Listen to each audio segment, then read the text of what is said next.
Moikka! Tällä videolla mä kerron, minkä takia ne kielet on niin kestäviä kuin oikeasti väitetään.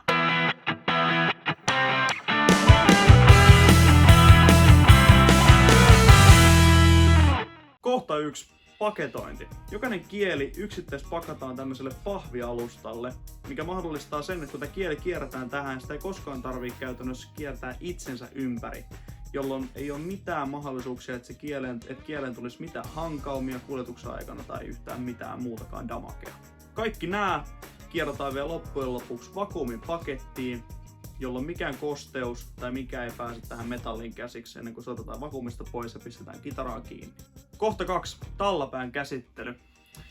Kitaran kieli on oikeastaan heikoimmillaan juuri siellä tallan päädyssä. Ja miten Blacksmith on tämän ratkaisu on, että tämä pieni pallura, mistä tämä kieli käytännössä kiinnittyy, ja sen jälkeen tuleva nivonta on tehty niin voimakkaaksi, että kieli kestää paljon paremmin kovankin soiton.